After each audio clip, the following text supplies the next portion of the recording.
guys. In Response Magic here. I'm here with Ben. Hello. Where are we? We're at Fafnir's Hoard in Bolton. This is your store? This is my store. I'm one of the owners, one of the three.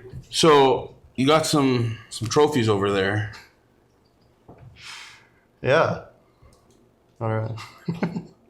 There we go. Talk to me about those trophies. Just a bunch of events that I won. Modern, all of them? It's a mix. It was modern, Pioneer. Okay. No standard trophy yet. Gonna work on that next. Are you working on it? Well, next season standard, so we'll see what happens. So, my understanding is I'm only Commander. Modern is 8th edition up? 4th? Yeah. So modern is 8th edition to now, including Modern Horizon sets. Okay. Pioneer is Return to Ravnica till now with only standard sets. And then standard is the last 3 years now. That's the one that cycles. Yeah, standard cycles. The other two don't ever rotate. Is it in a good place or no? I think modern's in a really good spot. We did a tournament here. You did a tournament here the other day on Wednesday. Yeah, I mean, the diversity is incredible. I think the best deck in the format doesn't even appear on top 15 on Goldfish. What is the best deck in the format?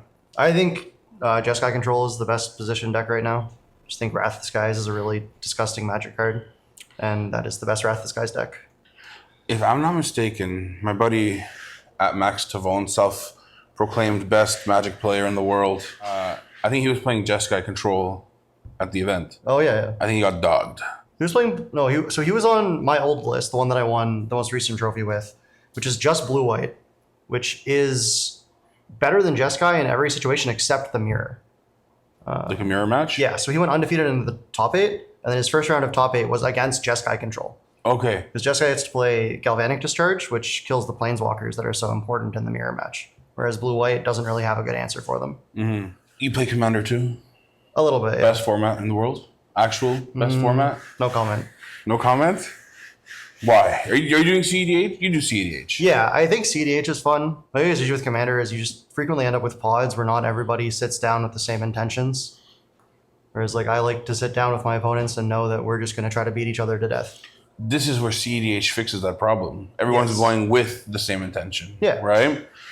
Yeah, I think casual CEDH is a lot of fun. Especially if you have a pod with people that are, like, good humans, which is most of them. Yeah. The bracket system is flawed. I think the bracket system is better than how it was before because it's easier to classify how it is now, right? It's not that everything's a 7. I think the bracket system, I think there are good brewers out there who can make CEDH decks without game changers, just off of like high synergy. The thing they're missing out is the fast mana. Yeah. Right? Funny you mentioned that. This was actually a joke. Me and some of the guys up in Orangeville, where they were doing like a bracket 3 like showcase match, and I made a deck that I titled "Brackets Are About Intention," where I built CDH Winota without like any of the game changer fast mana, and it's just like did you play 0 or you played 3? No, it was like a bracket 3. Bracket 3 has 3 game changers. Yeah, so yeah, because Winota, like CDH Winota, naturally only plays like 4. Really? So you can just like cut 1, play 3, and you're basically a full power CDH deck in bracket 3. Well, yeah, but so like that's, I feel like it's intention. Yeah, brackets are about intention. Okay, hot take. It's just a lot of bad players. Let me rephrase that because I'm gonna get smoked for this. But Max would say most Commander players are bad players. That's Max Tavone if you want to flame him. I feel like the casual mindset doesn't make for good gameplay.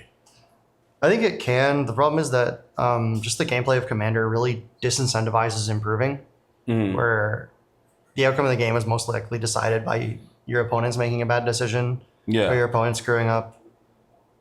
In a 4-pod. Yeah, in a 4-pod, you just have so many more opponents.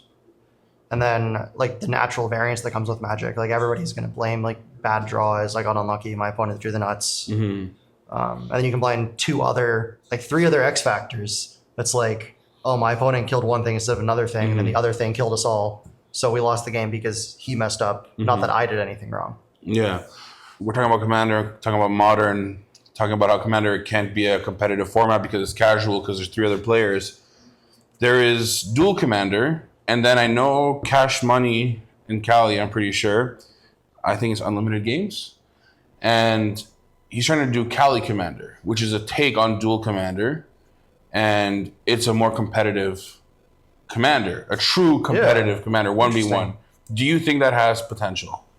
I've actually never heard of this before right now. Like I know Dual Commander because it's on Magic Online. But I'd love to look at the rules for this format because I think Dual Commander is excellent.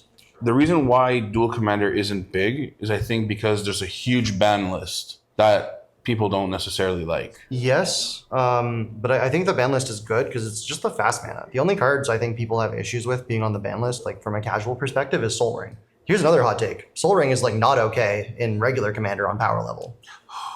The only reason it's not banned is because it's a $3 card and everyone has one. But don't you think, okay, question. Oh, you hurt me when you said that. I think because everyone has a Soul Ring, it's okay. Yeah, and I mean, that's what the Commander Rules Committee have said. Like, they're not touching Soul Ring. Mm-hmm. It's just the identity of the format is everyone has a Soul Ring, so everyone... It's like the variance in Magic. You're just increasing variance, which is what people play Commander for, right? Singleton format, variance is higher. Would you ban Soul Ring? I think there's more egregious cards in the format than Soul Ring, especially cards that affect, like, CDH more than casual. Because if you ban Soul Ring, you affect everyone. Mm-hmm. It's kind of going off topic. The card I would ban in Commander if I had a choice is Ristic Study, because that card is an abomination. Oh, okay. Hot take, another one. I think Remora is a bigger problem than Ristic Study. No, I think you. I can pay the one. Everyone can pay the one. Pay your taxes. See, but they don't. That's the thing. No, but so I recently tried this thing. The Ristic Study hits. We all talk. Okay, guys. There's always one guy who just destroys the deal. Yeah, well, but we'll get like 2 cycles where we don't feed the Ristic. See, but you can do that with fish because you can say like, okay, guys, there's a fish in play. It'll go away eventually. Let's just not play into it for 2 turns. Mm-hmm. With Ristic, it's there all game unless someone plays Abrupt Decay or like Force Vigor or something. And I've been seeing some copies of it recently too. Like they'll copy it or they'll get double espers. That's the next point is, admittedly, I haven't looked very hard at CDH in the last like 6 months. But when I stopped, like my most recent build is on Copy Enchantment, Mirror Maid, Clever Impersonator. Basically, the maximum amount of clones you can play to copy Ristic Study. So your opponent plays a Ristic, you have one too. Yeah. You play a Ristic, you get a second one. You see, okay, that's actually fun though. My deck is essentially your deck. It gets old really fast. Does I it? will say. Does it? When you're playing in a pod and you're the only player without a Ristic Study, you're just like, why am I playing this game? You think blue's the best color? Yeah, of course. I think the older you go, the better blue gets. What was your CDH deck? Kinnan. That's a good deck. Yeah. Well, Kinnan is good. Okay, so we're going to move to the focus of kind of what we want to talk about, which was the event on Wednesday. I'll kind of let you talk about that whole experience. Because that was, if I'm not mistaken, that was the first Modern RCQ you guys threw. Yeah. So that was our first like big Magic event at the store. We did like the pre-release before that, but that's like a really casual event. And it's Modern, which is a format that's hard to get like new players into because the barrier to entry is so high. Mm-hmm. I knew I had a bunch of decks to like loan out to people. So my expectations were like 8. I figured the most we were ever going to get would be 16. So from 8 to 16. Yeah, that was my like expectation. 16 was my wildest dream. Yeah. I was like, there's no way we're going to get more than 16. And what did you get? We hit 25. Yeah. Which is the actual capacity of this room because we have full seating house for 24 plus a buy. Yeah, every table was full. Like there was not a single chair open. Yeah, there was no. It was crazy. And are we going to talk about the weather on that day? Yeah. It was like 35? It sucked outside. It was so hot. You guys do have good AC though. We have AC, but it was like 25 it was trying its best. We set that shit to like 20 and it was like 24, 25 in here all day. We just like couldn't keep up. Our guy within response, Alan, was able to take it down. Yeah, congratulations to him. For me, it was very interesting. So I never played Modern. I never played any other format. You built me a deck. Yep. Yeah, I gave you Is It Prowess. Yes. Which is the same deck Alan won with. Yeah, I know. I was so sad. I was like, could have been me. Could have been me. But I will say, I'm going to say this as a Commander player exclusively until now, I don't like how much I enjoyed the experience, right? I'm not gonna lie, like we jammed like 15 games. Like it was kind of 5 rounds, best of 3. I started out strong. Was very happy. There's like a few like very funny moments that I thought were like super interesting. I saw Grizzlebrand hit the table. Yep. I was like, what are we doing here? What's going on? Goryo's Vengeance. Yep. And then the Psychic Frog. Yeah. I was like, that's beautiful. Like that, I was like, this shouldn't be legal. Actually, something else funny I didn't tell you. My first game, I was like, okay, free 7? I said that, and one of the guys goes like, "Oh, I thought you were joking." I was like, "No, I'm dead ass serious." I was like, "I'm a Commander player." Not in this format. There was a few questions going into it. I was like, "Okay, so there's like legendary rule apply just in case there's like." I think some people play Ragavan, right? Ragavan's a legendary, Ragavan, and so it's like you can't have 2 Ragavans on the board. Obviously, first doesn't draw 1v1 rules, and then the free 7. That was funny. That was very funny. I'm very happy with the deck you gave me. I feel like my mindset going into it, I knew what the deck was supposed to do. And I was like, the way I'm going to have fun is just go. Like, and just try to just do as much damage as fast as possible, right? I did that. And it was cool until I played against a control deck. Double Lightning Bolt, Prowess, sick and all, until there's like an interaction piece. Yeah. And it's like, I'll dump my whole hand. Solitude your guy. And then Yeah. Like, oh, yeah. well, I went 2 and 3. I think I 2-0'd my games. Yep. And I think the other 3, I took it to round 3. So that's really good for your first big event. I am very happy with it. I really enjoyed it. I do wonder how I would like playing the other decks. Grizzlebrand? Like you don't get to play that card in Commander. Yeah. But here's the thing. I feel like that deck will struggle more against the control deck. Because if its whole plan is to kind of rely on resolving spells versus just combat, and yeah, I'll chip at you for 1 or 2, but in 20 life, that's 10%, right? Like, I feel like Prowess is very reliable. Yes. Yeah, Prowess is a very good, just solid deck. Yeah, and I got dogged also by Affinity. Yeah, Affinity is, it's either like first or second in like metagame share. You just need sideboard cards to beat it. That's why I like Wrath Disguise so much, because Wrath just like, because the top 2 decks are Boros and Affinity, and they both kind of get smoked by Wrath Disguise. Mm-hmm. You just like wipe their board once, and they're probably not going to do a whole lot. And then if they do rebuild, you Wrath their board again, and they're never recovering from a second Wrath. And with all the, like, I don't know, with Prowess, I realized, like, I don't know, like, I kept some suspicious, I don't know if, like, again, I was doing what I thought was best. I know the curve of the deck. I took some 1-landers. Yeah. And I was like, I have Preordain, the 2-drop, is it? Yeah. Like, there's a lot of, it was solid. Like, it was a very good experience. I feel like I was able to refill my hand. I was able to do damage. Yo, Steel Corey Cutter? Is that what it's called? Yeah, Corey Steel Cutter. Yeah. Gross. Yeah, that card is banned in Standard, recently banned in Pioneer. Do you think it gets banned in Modern? No, I think it's like a good power level for Modern, but like, man, that card is messed up. Yeah, like, and I actually, someone had to point it out. Read the card. I know. Not only do you make the 1/1, you equip it also for free. Like, it gives the 1/1 haste. What are we doing? And trample. Yeah, like, disgusting. I like the mindset of just deal damage as fast as possible. Yeah. And I think that will give me the best experience for Modern. I want to build Eldrazi-tron. Very different mindset. Yes. But after playing it, I feel like if I come up against Prowess, I would just get smoked because it's just so fast. Prowess is probably almost the worst matchup for Tron. It's definitely like up there with like the combo decks in terms of like being rough. It was very interesting to see all the decks. I do think, from what I've, like the research that I've done, Prowess has been around for a long time. And it's not the best, but it's consistent. Yep. Yeah, it has been the best deck like occasionally, but it's never dipped below like top 10. Really? In the last like 10 years. And it took technically speaking, it took the event, right? Going into the tournament, I was like, I'm not gonna say no. Like I'm not gonna that's just like a whole other world that I've never done. And in between rounds, I was able to talk with the first game that I actually took. I didn't need a sideboard, but in between matches, I was able to talk with my team. And my guy Alan, he was like, "No, listen, like you're gonna have to do this." Yeah. And then as I also didn't know. You go to a tournament, you see people, you know what they're running. I think I like it you cannot use your sideboard until the second round. Yep.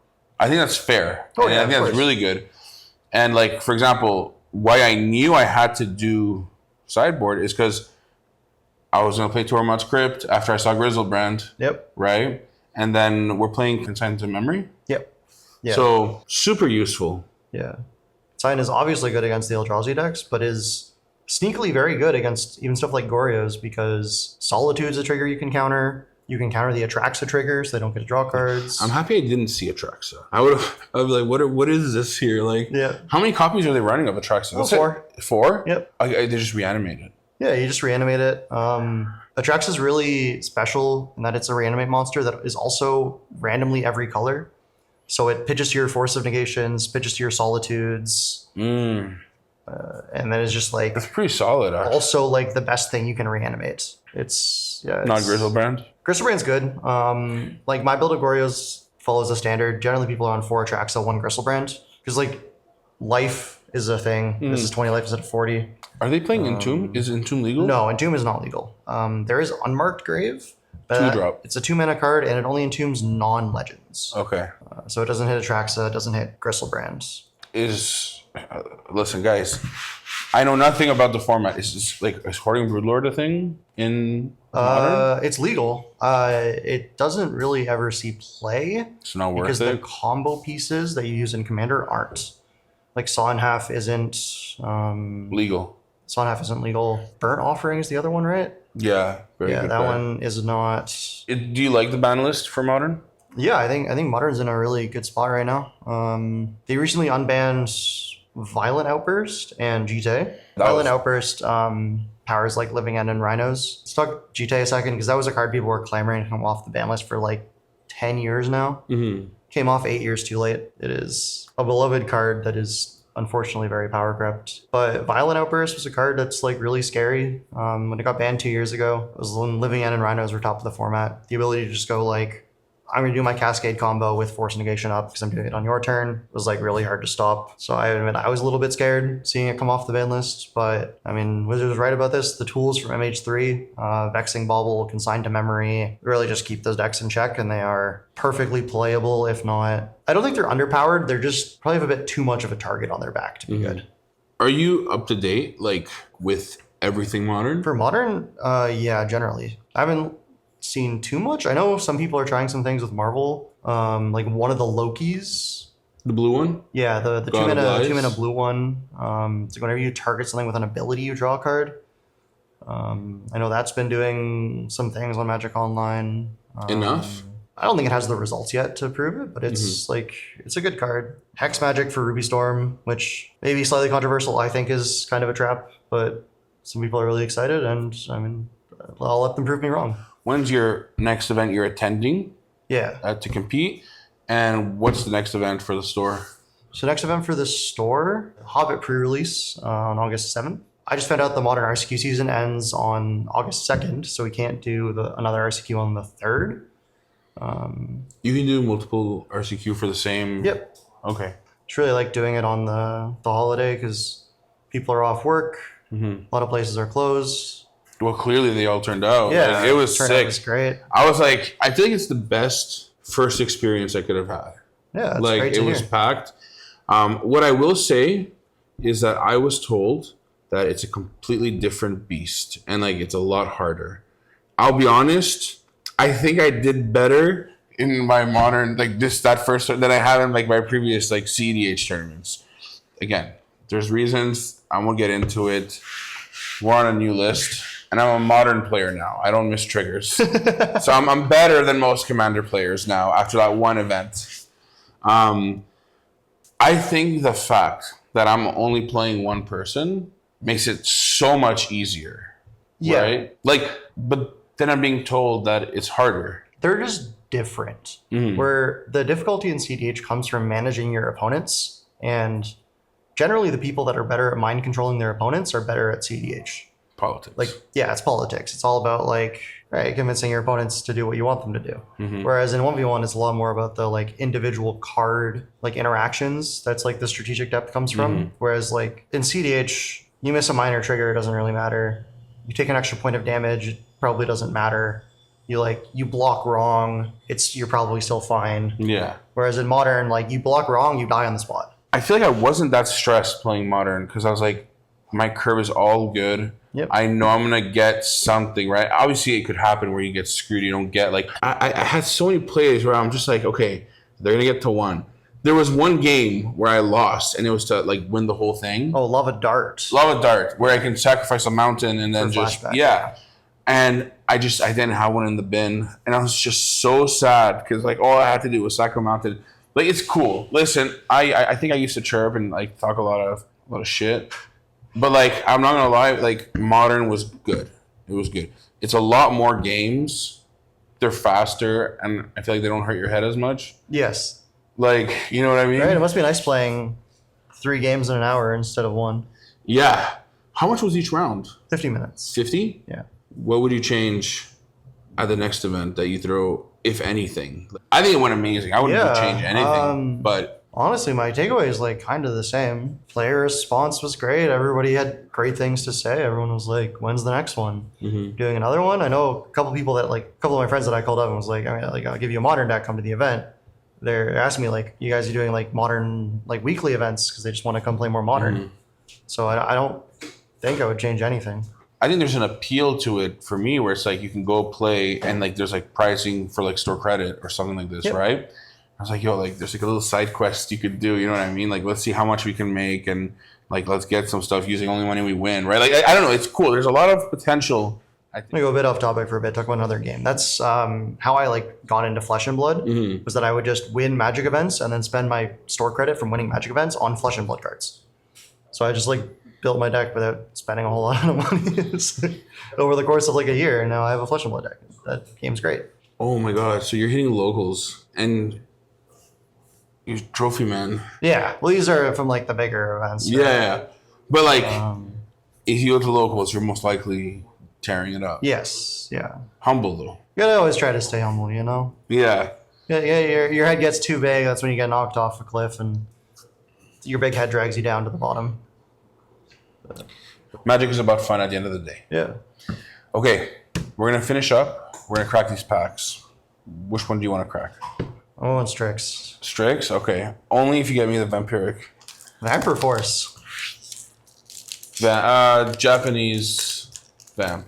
Japanese Vamp. Okay. I'll let you go I don't think you can get first. Japanese Vamp out of these specs.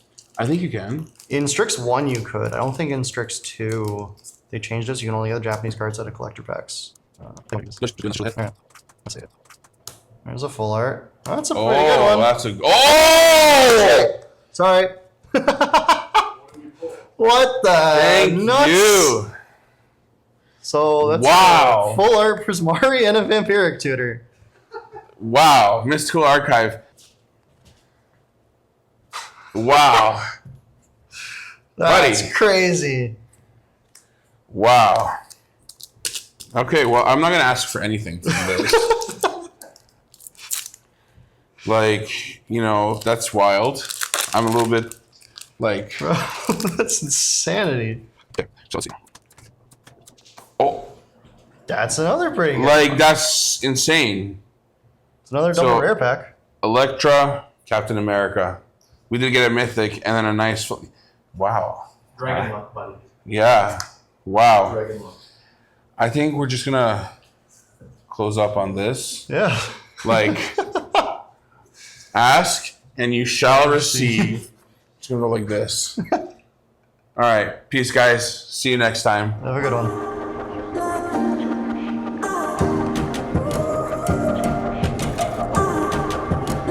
Wait, that's nuts. That is nuts. Holy crap, dude. What the hell? Wow.